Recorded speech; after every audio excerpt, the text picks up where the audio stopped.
Look, you know how the pagan chit-chat goes. I like R's and V's and O's. I don't really play no tic-tac-toe. Been with chubs through highs and lows. We seen man last night, they froze. Wasn't no cameras, wasn't no pose. Just like that one time at Cella. Good thing, man, we're pulling out phones. Stay in big 6'6" with woes. Man, start dissing and doing.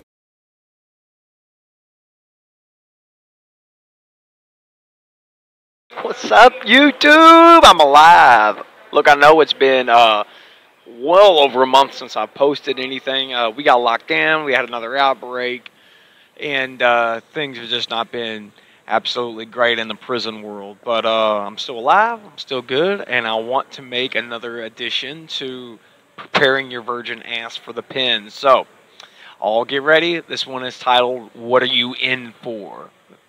So, my question is, do you all remember this question from previous episodes? You don't ask this. You do not ever ask somebody why they're locked up. And it doesn't mean that somebody's not going to ask you why you were locked up.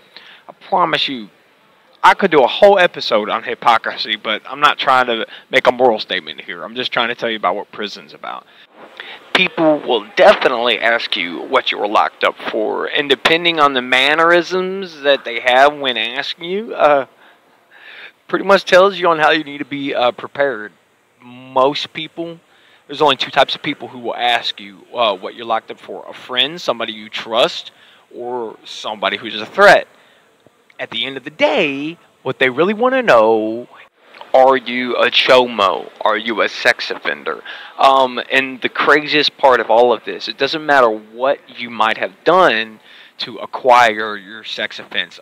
Child pornography, you had consensual sex with a minor, you were caught taking a leak in public. Anything that requires you to take the sex offender therapy program in prison, you're a chomo. It doesn't matter what the details are.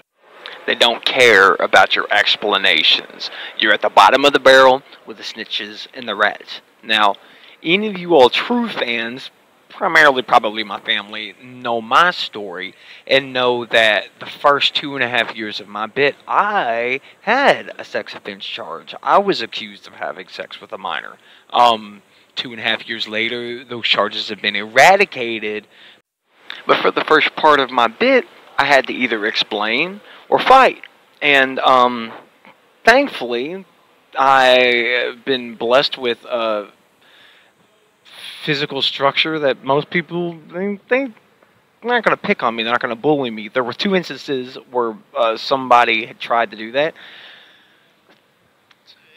There is no rules to the fighting thing. I remember one time I was on my back and I had to bite somebody to get them off of me. However, at the end of the day, those charges thankfully did not become convictions, and I moved on with my life, and now I'm just doing time for robbery charges. But there is definitely an iota of empathy that I have for people with those charges. Most of them did what they did, and they are convicted. They're guilty, and you can't explain it away. I won't get into my beliefs on how those punishments should be handled. I've got a very harsh view in it. All in all, whatever you're locked up for will categorize you in a certain category, will put you in a certain class among the community of prisoners.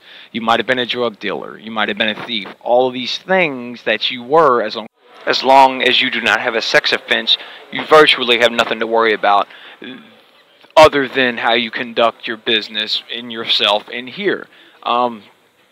As time goes by, even if you do have a sex offense charge, people aren't going to care anymore. How do you act in here? Are you a thief in here? Are you a scumbag in here? Is your word any good? Are you going to fight whenever somebody bitch slaps you?